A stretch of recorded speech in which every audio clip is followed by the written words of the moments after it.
Join me and follow the podcast Conspiracy Theories, where we explore what's really going on behind the official narrative. Like, what if the Loch Ness Monster isn't a monster at all, but an elephant? What do the richest 1% know that we don't? And why are they building all those bunkers? And really, what the heck is going on with the Denver airport? Join me every week to see just how high up this goes on the Spotify podcast Conspiracy Theories. Listen on Spotify or wherever you get your podcasts.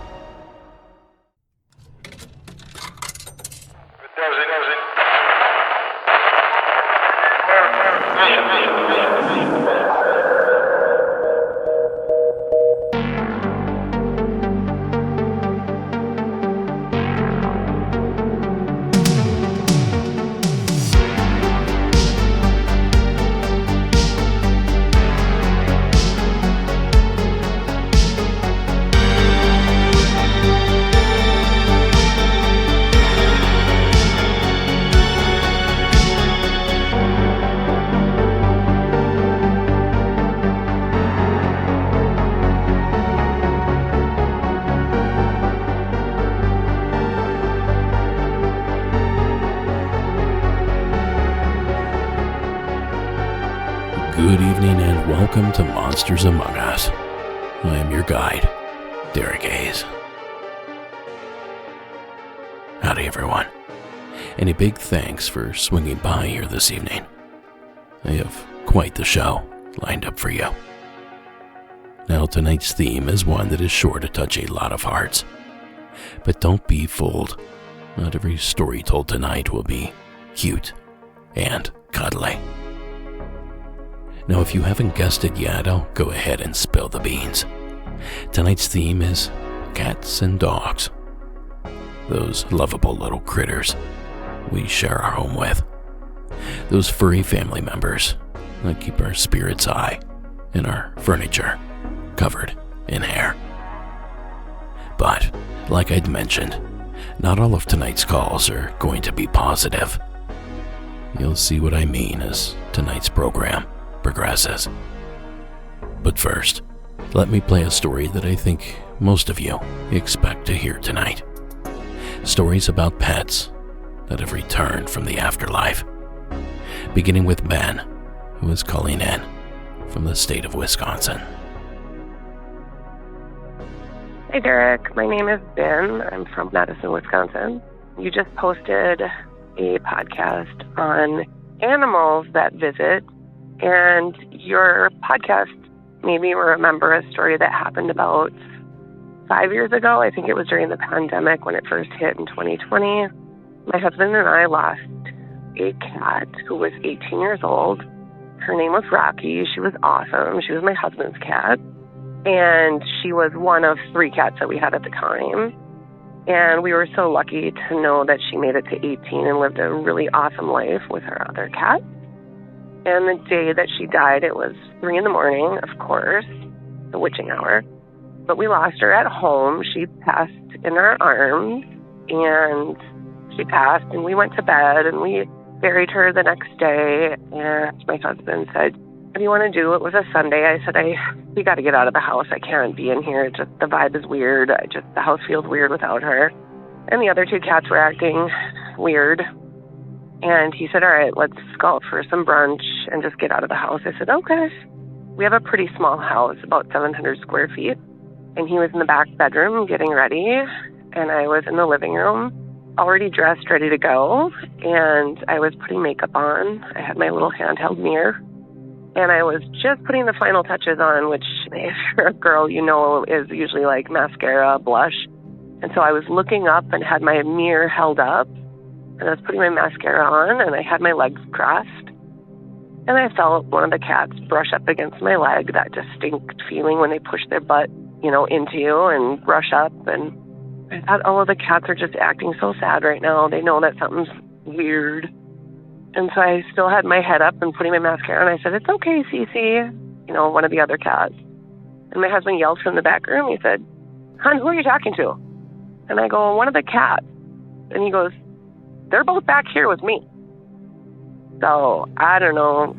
take it with what you will. I know that you're a skeptic or that you take a skeptical approach, so I'd love to hear your approach on it. But there is no denying, anyone who owns cats knows that feeling, that rubbing against your leg. And there was a cat rubbing against my leg, which is odd because it's my husband's cat. He was way closer with her, but I think she was sending a message to us, especially me, because I'm thin with the veil. So I think maybe she was reaching out to me because she knows my husband's an absolute skeptic. So anyways, stay spooky. Keep doing the work you're doing because I love it. Thanks. Bye. Thank you, Ben. And I hear you. I lost my Annabelle 2 years ago this month.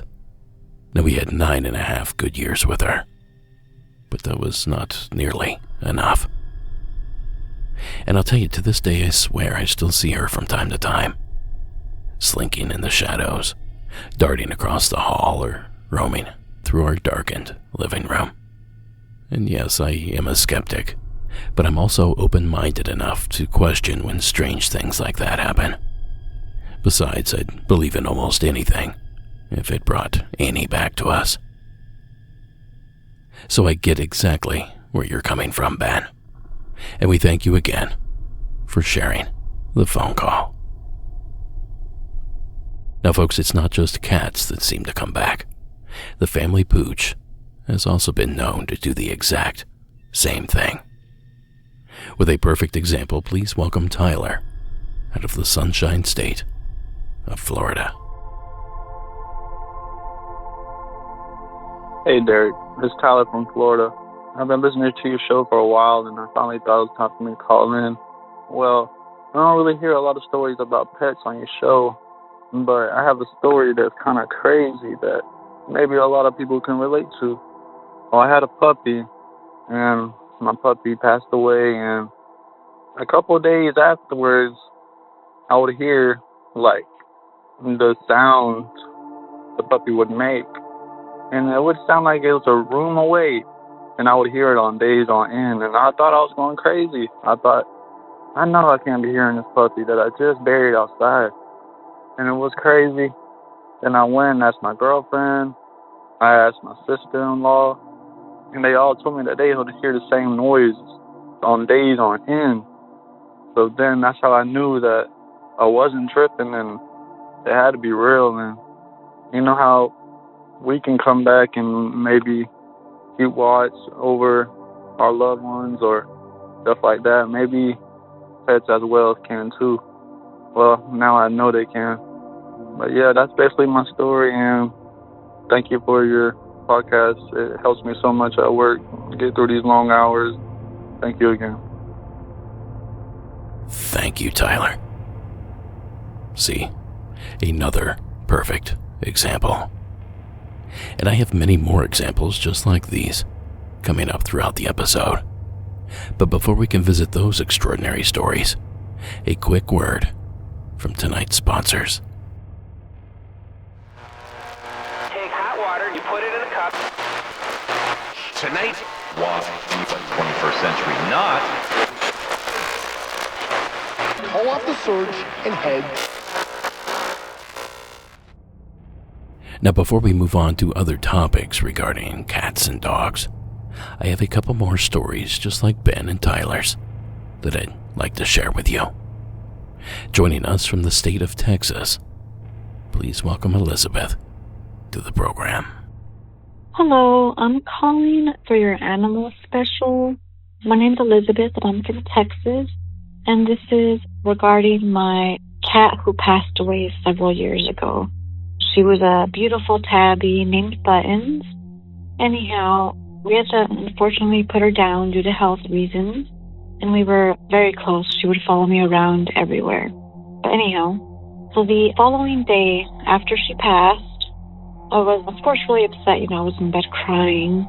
And my male cat, he was sitting in the room with me, checking in on me. And all of a sudden, my male cat looks up to the window. There was a beam of light shining in, and he starts purring really loud. He doesn't purr very often, and he's just purring really loud as I've ever heard him. And I feel this immense sense of peace. And I know it was my beautiful girl saying bye to me. I haven't felt her since then, but I do believe it was her, and I truly missed her. But thank you for listening. Keep it spooky. Thank you. Bye. Thank you, Elizabeth. Now, it sounds like they might come back for more than just us. We've lost 2 cats since Sarah and I got together. And after each death, knowing that our surviving cats were grieving like we were is a heartbreaking notion. There's not a lot you can say to them that will help them understand. So a story like this helps ease a bit of that pain. And it makes sense. If they can come back to say goodbye to us, then certainly they can come back to say goodbye to the fellow pets they left behind. Touching stuff, Elizabeth. And we can't thank you enough for sharing. Now, folks, if you too have a story you would like to share here on the program, just give my hotline a call. It's always open 24/7, 365, and it's toll-free too, at least for those of us here in the States. Just call 888-608-NIGHT. That's 888-608-NIGHT. Or record your story as a voice memo and email it to me at monstersamonguspodcast@gmail.com. Now, don't forget about Monsters Among Us Jr. as well. If your youngster has something spooky they would like to share, that number is 833-MAU-KIDS. And the email, should you need it, is monstersamongus.jr@gmail.com. Oh, and don't forget, we still need those hometown legends for the main show. Now, sometimes when these pets come back, they're not the same as they used to be. Or at least that's the claim from people like Kathy here, who's calling in from parts unknown. Yeah, hi, Derek. My name is Kathy, and my story takes place in Minnesota, west of Minneapolis, on the shores of Lake Minnetonka in my hometown. Takes place in the winter of 1981-82. I thought about not calling this in, but I realized times have changed, so it's probably okay. Besides, it was a long time ago. So anyway, back then in the day, it was winter, and there was like this massive dry spell going on. Like nobody had anything to smoke. By dry spells, what I mean. So on my lunch break, I was able to make a connection. So I asked my friend Lisa if she'd go over with me to these people's place, because I didn't really know them, to buy a pig. And she said fine. So we went over on the lunch break. The roads around Lake Minnetonka are very narrow and very curvy.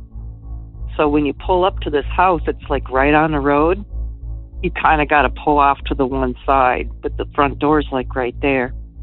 So we go up and I knock on the door, and nobody answered, but we could hear a dog on the other side of this door. The dog was growling and snarling and scratching that door like it was going to come through and get us. But it never barked. It was really weird. But nobody answered, so whatever. We got in the car, we went back to work. So after work, my friend Lisa and her husband went back with me, knocked on the door. The people answer the door, and we go in, take care of business. My friend Lisa, who's afraid of dogs, asked them, "Hey, where's your dog?" And the person got all teary-eyed and said, "Oh, my dog was killed Saturday. It got out and went up on the road and got run over by a car." And we all look at each other, and I said, "No." We could hear the dog scratching and growling at the door when we came up and knocked at noon.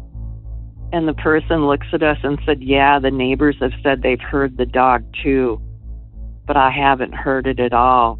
And we were just like Twilight Zone. It was so crazy. I never forgot that. So yeah, that's my story. Thank you so much for your podcast, Monsters Among Us. It's really awesome. Have a good one, everybody, and keep it spooky. Bye. Thank you, Kathy. Yikes. A dog so vicious that it came back from the dead to guard the door. And to have the neighbors admit to hearing it too. Well, it's wild stuff. And it's unsettling stuff, Kathy. But we still thank you for taking the time to leave the call. Even if it did leave us a bit unnerved. Now, folks, if you can't tell already, things are going to continue to get more gnarly as we move on here this evening. We have a few stories coming up at the end that makes the dog ghost Kathy encountered sound like a teacup terrier. But before we get there, I first need to share this unusual entry from an anonymous source in parts unknown. Hey Derek, I wanted to call and tell you about the time I saw my deceased mom. My mom had died in December of 2002. A little bit into 2003, we discovered that we were pregnant, and we decided to not find out the gender of the baby. But my wife was very sure that it was a girl, and she picked out a very nice Celtic girl's name. Matter of fact, we didn't even have a boy's name picked out, but she was so certain that it was going to be a girl. And it turns out she was right, so that was super neat. But anyway, anybody that has ever gone through a pregnancy with their partner knows that you get kicked out of bed for snoring, for breathing, for moving, or whatever. And I had gotten told to go sleep in the kids' room, and the kids were not with me that weekend because I'd previously been married and wasn't visitation for them to be there that weekend.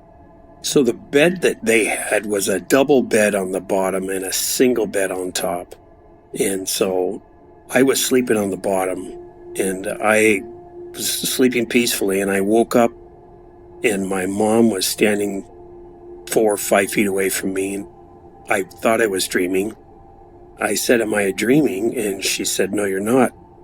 And I said, "But you're dead." And she said, "Yes, I am." And she said, "I want to talk to you about the name." And I knew when she said that she meant the name of our unborn child. And I was looking at her, still trying to figure out whether this is a dream or not, or was this really happening. And this whole vision was cut short, unfortunately, by our cat that jumped down from the upper bunk to land right in front of me, looking directly at my mom. The cat lands and meows, looking at my mom, and my mom dissipates into nothing. Now, this being a dream or whatever, it couldn't have been a dream because I saw the cat come down over my shoulder and land right in front of me and meow at the direction of where my mom's ghost was standing and talking to me. This whole disturbance had made her dissipate into nothing, and she went away. So I'd never found out what she wanted to say, and I really wasn't happy with that cat, but that's the only time she ever visited me. And so I thought it was really neat. So really like listening to your show, and so thanks a lot. Bye. Thank you, caller, for ringing in. Absolutely incredible. And 9 times out of 10, the cat is the ghost. And I get why you would be upset with the cat, caller. It seemingly ruined an opportunity to hear from your mother from beyond the veil. But consider this before you let yourself get too upset.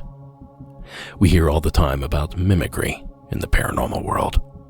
And we also hear a lot about dark spirits that pretend to be something or someone that they're not, simply to get closer to the experiencer. And well, if you believe in any of that, there's a distinct possibility the cat could have saved you from falling victim to something similar. Something sinister. I guess what I'm saying here is that there is an off chance that although the spirit looked like your mother, she in fact was not. I'm just trying to see the silver lining here, caller.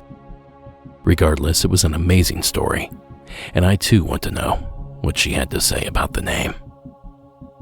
What a bummer that we'll probably never know. Well, regardless, thank you again, caller, for taking the time.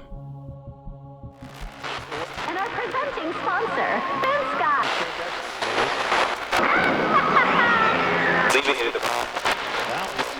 Ball 2-strike pitch. Now, the dog in this next entry just might be a protector from things unseen.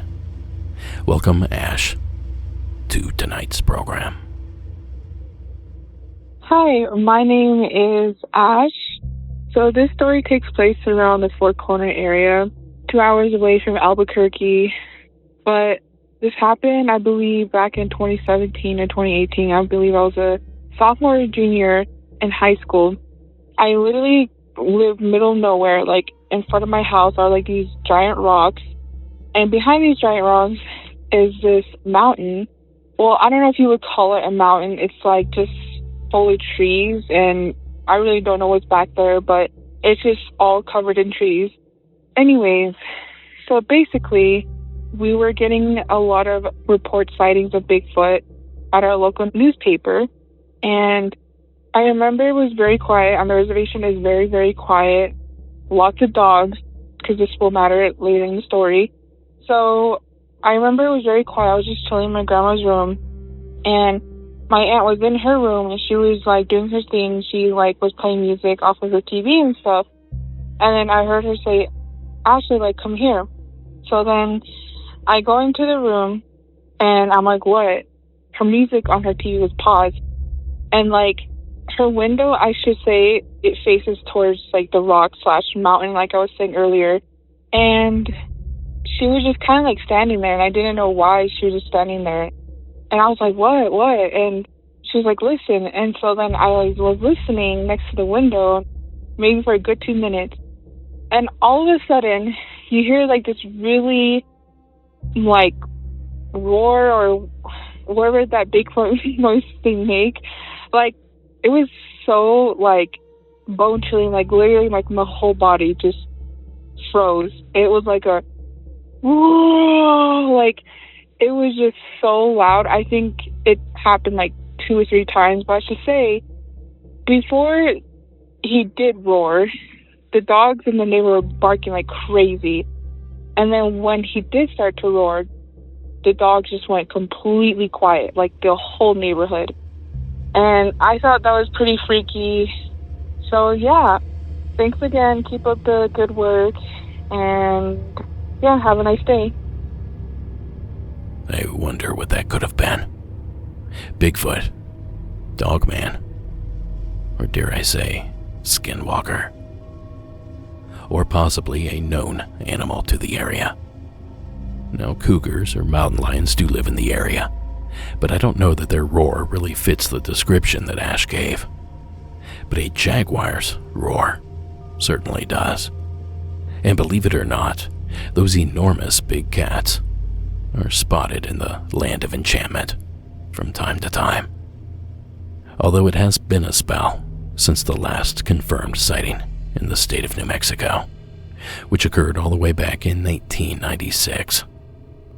But that doesn't mean that they're not out there. The entire Southwest is their historic range, and there are still populations just south of the border there in Mexico. So this scenario is entirely possible. But what we need to realize here is that that little bark might have been enough to fend off a beautiful monster. In other words, that little pup just might be a hero. Now, a big thank you for taking the time to call, Ash. Give our best to the pooch. And please, be careful out there. All right, folks, well, next up we make our way to Tennessee, where Emma has a tale ready for us. Hey, this is Emma from Tennessee. I have one that just happened a couple of days ago. My dad's oldest brother, Uncle Kenny, he just passed away after like a year and a half long battle with cancer. So the house that I live in is the one that my dad grew up in. So, like, Uncle Kenny lived there, too. He was 11 years older than my dad, so he wasn't around as much, because I think they moved there after my dad was born. So he wasn't there, like, as long as my dad has been, but he was there for a good bit. But this was after my dad had just gotten back from work. Uncle Kenny had passed away on a Monday. It was, last Monday he passed. And my dad had luckily been able to go see him, like, that weekend before he passed, just, like, say his final goodbyes.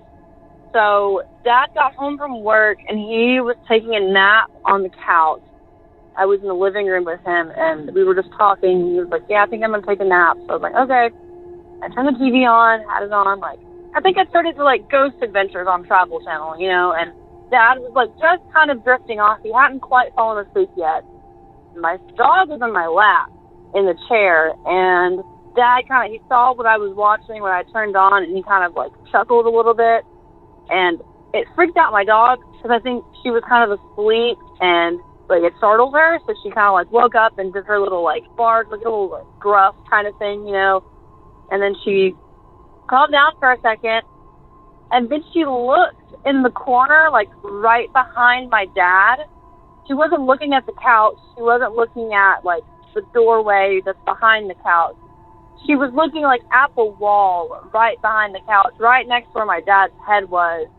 And she kept barking. Like, she was barking and growling, and it was just so weird. Because she's not a very, like, vocal dog. She only barks if there's, like, a mouse or a bird or something. She's not a vocal dog at all. She doesn't bark at just random stuff, especially not inside. It was just very strange, and it happened, like, the day that my uncle passed away. So Dad obviously woke up at that point, and he was like, what the heck? And I'm like, I don't know. Could have just been Uncle Kenny, saying hi. That's also the same house my grandfather passed in. So, like, maybe Granddaddy was, like, checking up on us. Maybe Uncle Kenny was. Maybe they were together. I don't know. It was just weird. Nothing like that happened in a really long time. So it was just odd that, that happened the day that he passed. Kind of comforting in a way, but still a little creepy. All right, thanks. Thank you, Emma. You know what they say? Children and pets are spiritually closer to the other side, which gives them better clarity with their third eye. At least that's what they say. Now, after compiling this episode here tonight, I'm starting to believe that, because there are just too many examples of pets noticing things from the other side. And as an uncle myself, if I died and came back as a ghost, and the only one in the household that could see me was the dog, well, I would do all that I could too to get that dog's attention. So you might be onto something here, Emma, and you're certainly on to a good story. And we thank you again for making the effort to share it. Now, folks, before we get this next entry started, let's first quickly go through a few dog tidbits. Interesting little facts about our canine friends. And we begin with Hinduism. It acknowledges the loyalty and companionship of dogs. An example of this is Tiyar, a 5-day festival meant to honor dogs, celebrated in various parts of India. The celebration is meant to worship the gods related to death. And dogs are part of this celebration, as they are closely related to the god of death, Yamahara. To the ancient Germanic peoples of Central Europe, the wolf was more than just an animal. It was a force of nature, revered, respected, and in many cases, deeply feared. Some ancient Germanic people believed that meeting a wolf along the road was a sign of good fortune and a blessing for the journey ahead. But old stories warn that not every wolf was a creature of flesh and bone. Some were spirits, part of a dangerous class of fairies known as the Fieldgeister, or the field spirits. These spectral wolves were unpredictable guides and protectors to a lucky few, but ruthless predators to all the rest. And among them lurked the dreaded green wolves, spectral beasts said to haunt the fields at night, hunting the most vulnerable of prey, wandering children. And the jackal gods are among the most recognizable and vivid symbols of ancient Egypt. These dogs, also known as death dogs, were protective and helpful to the ancient Egyptians, assisting them from death into the afterlife.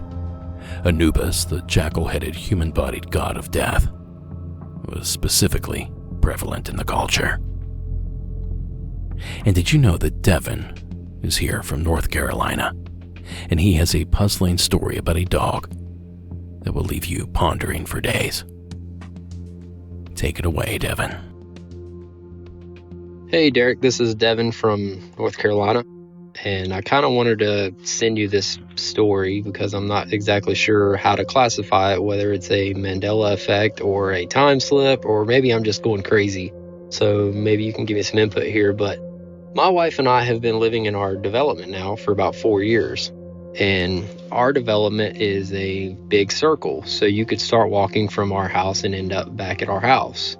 So every evening we take these walks, and I remember the first year we were living there, we would come up on this house that had a border collie, and this border collie was in the front yard, and he was on an invisible fence, so he had an electric collar that once he would get so far away from it, it would zap him or beep.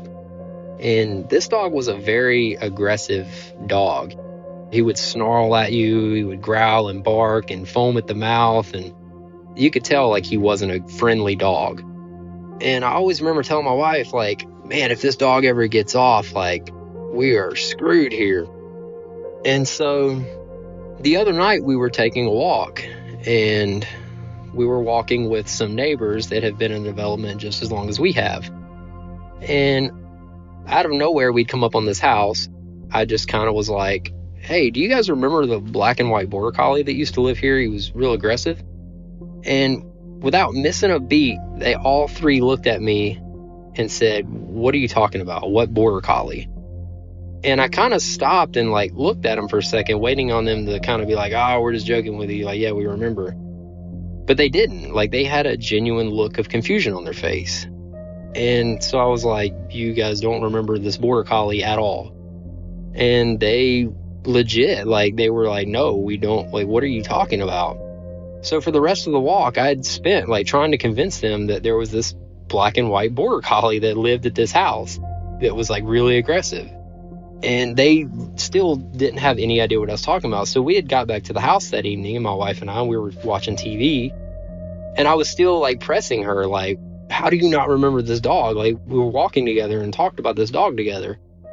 And she ended up like snapping at me. She's like, would you let it go? Like, I don't know what you're talking about. Like, quit bringing it up. So that night, I legit couldn't sleep. I was laying awake, like trying to figure out if I was going crazy, if I had made the whole thing up, or if like, I don't know what to think right now. So I've almost contemplated going and knocking on the guy's door to ask him if he ever had a border collie, which is probably what I should do, so I can like sort of bring myself some peace of mind. But I'd like to hear what you think, man, because I don't know. I don't know if this is like a Mandela effect, or maybe I hope I didn't slip into some kind of time warp. I feel like I'm going crazy now. So love to hear what you think, man. Love the podcast. Keep up the good work, man. And I'll talk to you guys later. See ya. Thanks, Devin. I agree. It does sound like the Mandela effect to me. A phenomena where large groups of people remember an event, detail, or fact differently from how it actually occurred, creating the illusion of an alternate reality or a false collective memory. In Devin's world, the dog existed, but in everyone else's world, it did not. Now, you asked for my opinion here, Devin, and this is the best advice that I can give on such short notice. Go to Google Maps Street View and see if that dog is in any of the images. Now, they keep moving this option around, but somewhere on the page, you can actually go back in time to look at previous dates that the company had captured. Now, if you don't find anything with Google Maps, you should try Bing and Yahoo, if they still do maps. Anywhere that might give you an image of the dog sitting there in the yard. And if you can find one, well, I think your troubles are over. But if you don't see the dog in any of the images, well, I'm afraid that's as far as I can take you. Now, stories like this are pretty awesome, and they make the show better each time I play one. So thank you again, Devin, for your contribution to tonight's episode. Born out of a love of great beer, aviation, and... Now the rain's coming, and if your route's not ready, absolutely risk-free. So that number to call is 1... Now, let's get right back into it. Please welcome Kelly from the state of Florida. Hi, Derek. This is Kelly from Florida. I'm just thinking about your big cat stories, and it's not a story of mine, but it's a podcast I'm listening to right now, 591 on the Confessionals, and there's a man talking about the Klickitat ape cat, the big black cat in Washington state that people have been seeing, and it has ape-like features. It's a little twist I've never heard before. Okay, if you're interested, take a listen. Talk to you later. Love the show. Bye-bye. Now, I've heard that name before, but I've never had the thought to learn more. So thank you, Kelly, for bringing it up. But for those of you that are curious and don't know about the Klickitat ape cat, well, sit tight, because I'm about to educate you. In the hills of Washington's Klickitat County, locals whisper about a ape cat, a massive, long-tailed predator said to stalk the dense forests and river valleys of the region, slipping in and out of detection by the cover of night. Described as part mountain lion, part primate, folks in the area report hearing its cry on dark nights. Farmers claim that it's taken livestock, and anyone that's spent time in the area can tell you that it feels like the Klickitat ape cat is always watching. Now, of course, you can hit up the show notes to learn more about this cantankerous cryptid. But something tells me this won't be the last time that we discuss this creature here on the program. So until then, thank you again, Kelly, for making the suggestion. Now, with phantom cats on the mind, please welcome this next submitter, Rick from the Commonwealth of Virginia. Welcome to tonight's show. Hi, Derek. This is Rick from Virginia. I'm a paranormal researcher and investigator. I also investigate cryptid reports, specifically the Dogman phenomena, with the North American Dogman Project. The reason I'm calling is I know you're interested in big cat reports, like black panthers, around the U.S. We had a case in August of 2019. It came about from an article we found in a North Carolina newspaper. The article had something to do with an unknown animal attack that killed a elderly retired teacher. She was found in a ditch near Pantego, North Carolina, which is in Beaufort County. She went to the hospital and subsequently, succumbed to her injuries. A subsequent autopsy showed that she had unknown canine DNA on her body. So we went down there in August of 2019 and conducted an on-site investigation.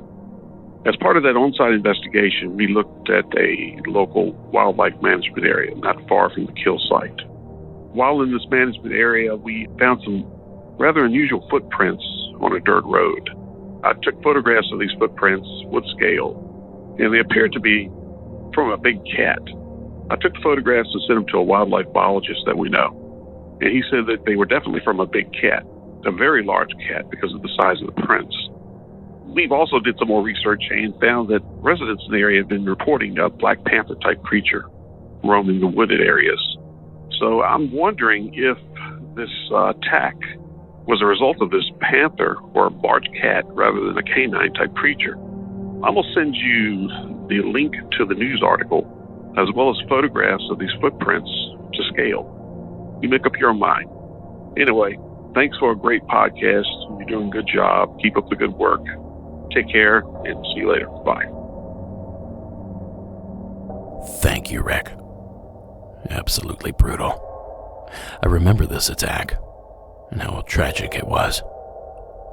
Now, I don't normally share media clips on Tuesday episodes, but Rick's claim was a big one. And since there is actual news coverage to back it up, I felt like sharing this short clip was warranted. So courtesy of WITN, News 7 out of Eastern North Carolina, here are the details of that heartbreaking event.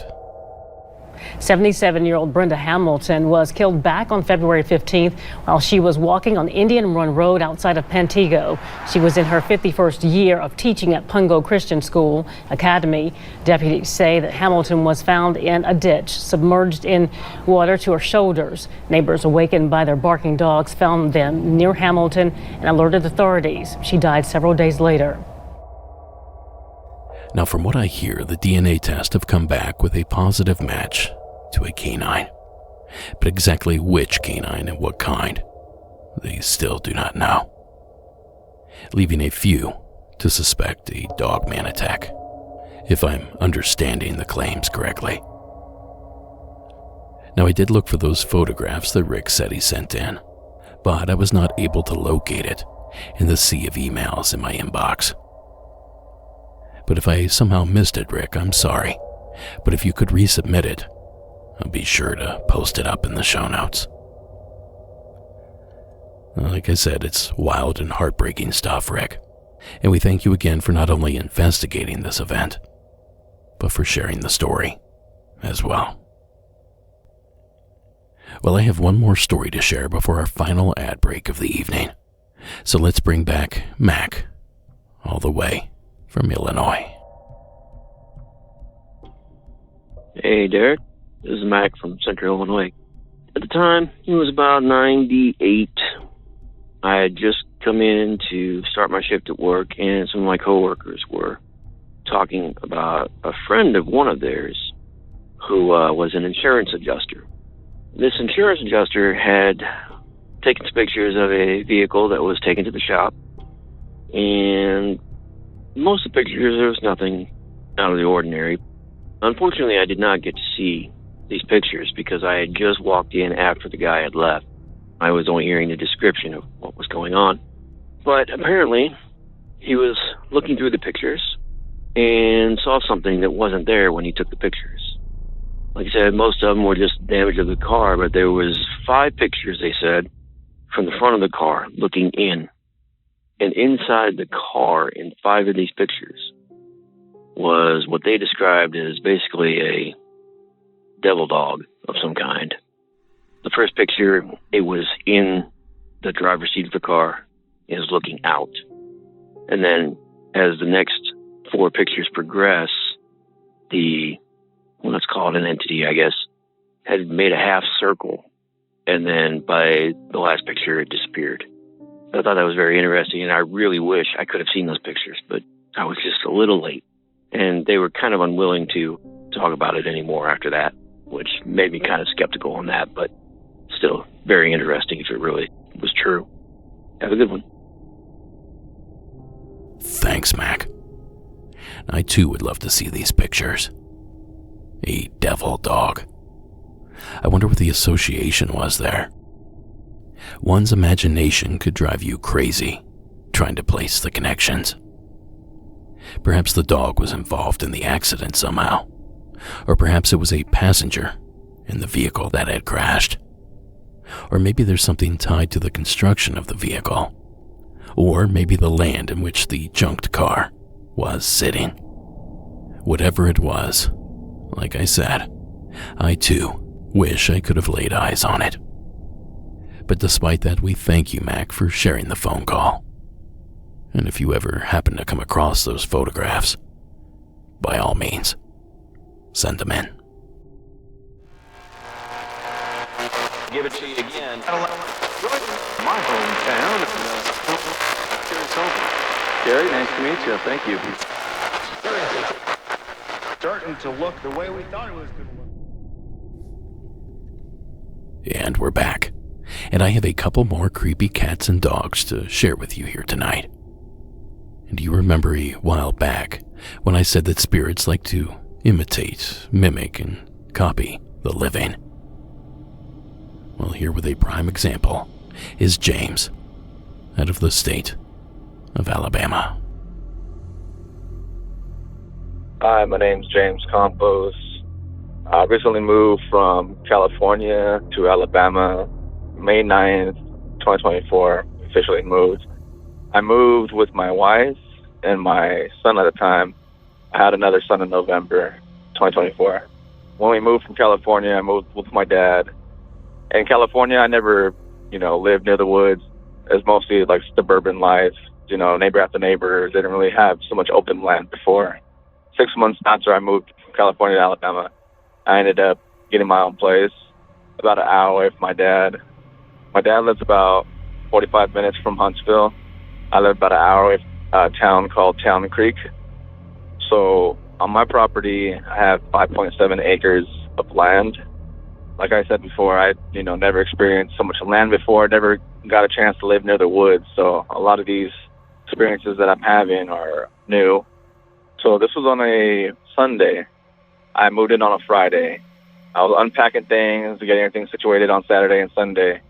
Sunday morning around 5 a.m., I woke up earlier than my wife and my son, eager to get everything put away, get the day started, get the house in order how I want it to be. At the time, I had 2 dogs. I went ahead and I let them out in the morning. I have a super long driveway, about 1/10 of a mile. So my dog's name is Rupert, and I have Olive. I'm letting Rupert and Olive, sniff around, go look around, and I'm outside watching them and looking at the scenery. I don't have any neighbors. It's really pretty outside and whatnot where I live at. So I'm sitting there outside, letting the dogs go do their thing. I'm standing up in the front near the living room windows. As my dogs are going down the driveway, I clearly have eyes on them. I'm watching them. As they're going down the driveway, I can hear my wife, what I heard her say. It sounded like she was either in my living room or more so towards the right of the house. It definitely sounded like she was in the home. I heard her call for my dog's name. She said, Rupert.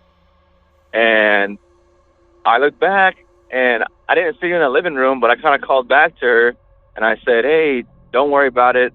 I can see Rupert. I have my eyes on Rupert. Don't worry about it. I was like, that's weird. She was just sound asleep in bed not even that long ago. I just got up and, took the dog to go potty. She was in bed along with my son. So I'm like, huh. So I look at Rupert. Rupert's ears went up. He turned around when he heard his name being called. So I call him my dogs. We go inside, and I'm looking in the living room, and I'm like, where's my wife at? I had just heard her. She couldn't be too far. She must be in the living room or the restroom or something like that. So I look in the living room. I don't see nobody. I look in the kitchen. I don't see anybody. Look in the restroom, and she's not in the restroom either. And I'm like, okay. So I go back to the room, and she's still sound asleep in bed. I wake her up to ask her if she went outside to, call Rupert, or was she just up for a second. And she woke up. She was like, no, I haven't been up. I've been sleeping this whole time. So I'm not too sure who or what called my dog's name, but it had my wife's voice, and it sounded pretty close. Anyways, thank you. Have a good day. We appreciate the call, James.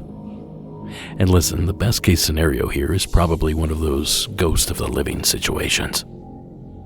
Somehow, James's wife's voice was recorded and played back as a ghostly, disembodied vocalization.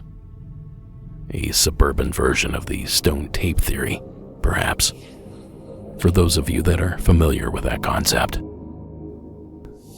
Now again, that's best case. Worst case is that something out there was mimicking people in an attempt to lure in the family pet, for God knows what reason. We probably don't want to know, but I do want to thank you, James, for sharing the entry. And believe it or not, it's not the last mimicry story I have to share with you here tonight. It's funny how that happens. But before I do that, I first need to give cats their 60 seconds. Here are a few random tidbits about our feline friends. The cat sith is a fairy found in Scottish folklore. Now, the cat sith is a giant black cat with a small white spot on its chest and the ability to steal a dead person's soul. Out of fear, the tradition of late wake began, which required guarding the body before burial. In an effort to keep the cat sith away, people would jump around a lot or lure away the fairy with catnip. In British folklore, cats refuse to enter the home of someone about to die. Some say a cat can also predict whether a dead person is going to heaven or hell. If the house cat ascends up a tree after someone's passing, the deceased person is going to heaven. But if the cat descends, well, they're going to hell.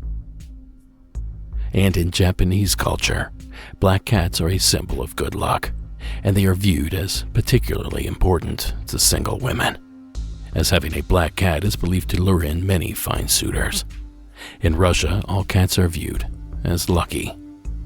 And here with one more creepy cat account is Dee Dee, out of the Commonwealth of Massachusetts. Hey, Derek. It's Dee Dee calling from Massachusetts, halfway between the land of the Dover Demon and the Bridgewater Triangle. This was over 50 years ago when I was a child, and it happened just on the outskirts of Boston, Massachusetts. The grandparents lived in a triple-decker home just on the edge of Boston, and it was a big treat for my brothers and I to have a weekend there with my grandparents, away from, the family home out in the suburbs. We'd stay with Nana and Pa, and we'd get some good food and have some fun adventures.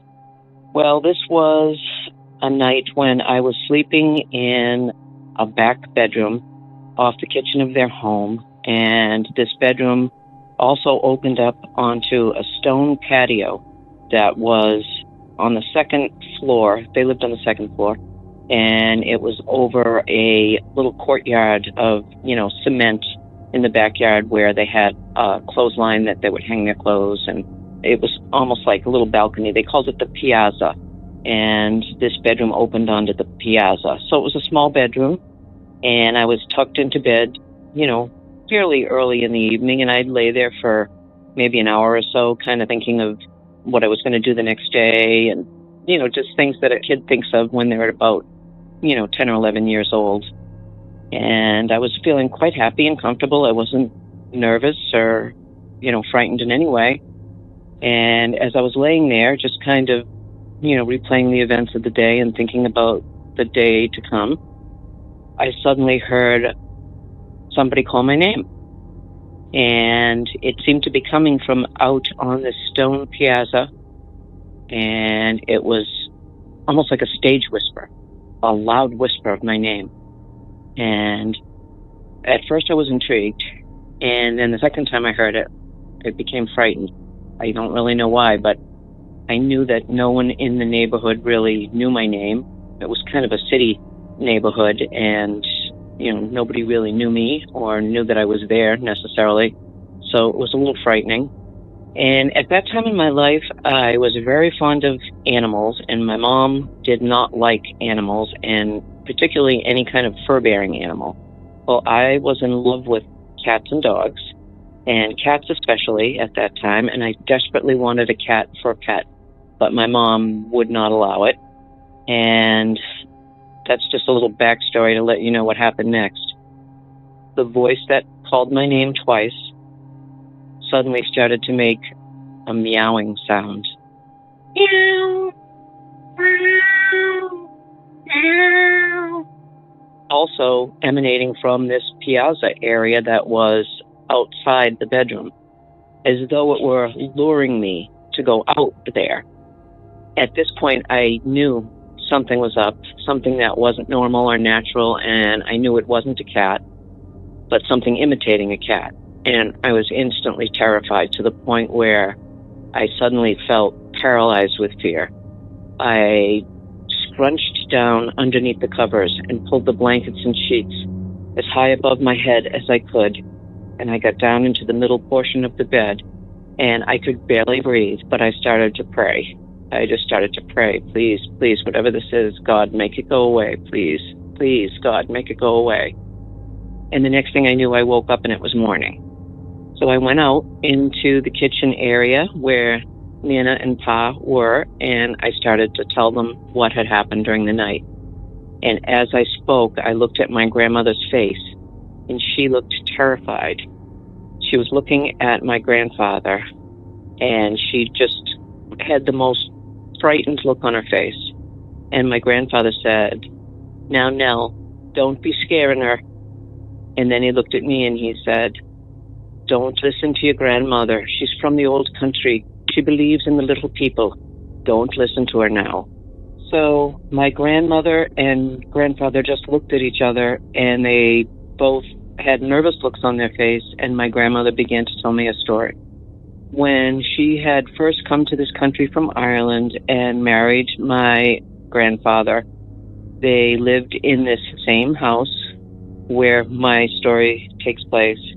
And my grandmother told me that my grandfather was a policeman on the night shift, and when he would go out at night, she would hear strange sounds emanating from that same room that I had been sleeping in.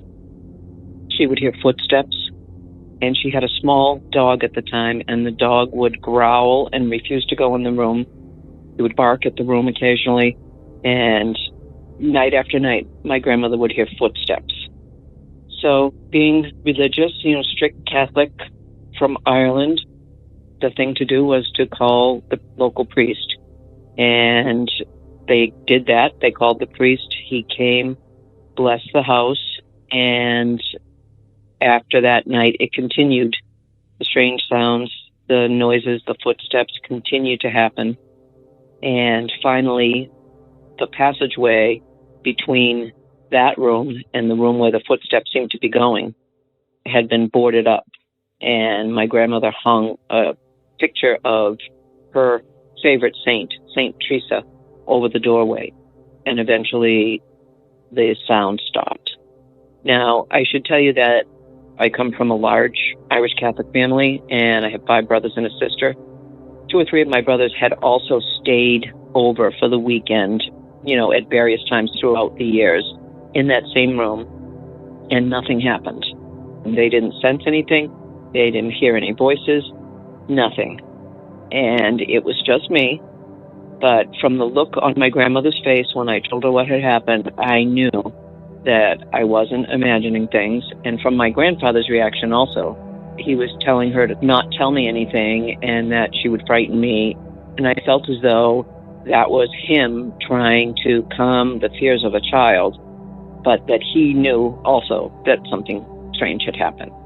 I never stayed over their house. I never slept in that house again.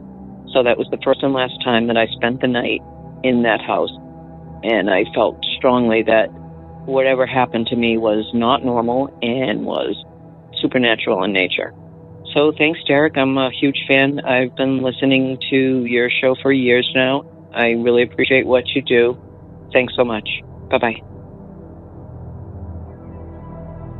Thank you, Dee Dee. A phenomenal story. And one of those rare stories where you kind of hope that whatever's going on is paranormal in nature. Because my first thought here was that there might be a human being out there trying to lure you outside by making cat noises, apparently. And of course, I don't have to tell you why that would be a terrifying notion. But like I said, Dee Dee, phenomenal stuff, and I really appreciate you taking the time to share it on tonight's Cats and Dogs themed episode. Now folks, that's going to do it for this evening. Monsters Among Us podcast is written and produced by me, Derek Hayes. Copyright Red Crow Media.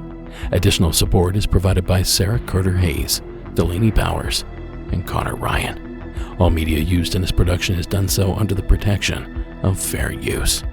Be sure to like and follow us on social media. Give us a like and follow on YouTube. be sure to join us on Discord and leave us a rate and review wherever that sort of thing is possible. Now don't forget you can catch the show every Saturday evening at 10 p.m. Eastern on the Unhexed Digital Network. Just visit unhexednetwork.com to tune in. And finally, tonight's score was provided by Iron Cthulhu Apocalypse, Co.AG Music, and Carl Casey at White Bat Audio. Now don't forget to watch our film Shadows in the Desert. Go to BorregoTriangle.com to learn more. And don't forget to join us in the Beyond either. I have a good one cooked up for this week.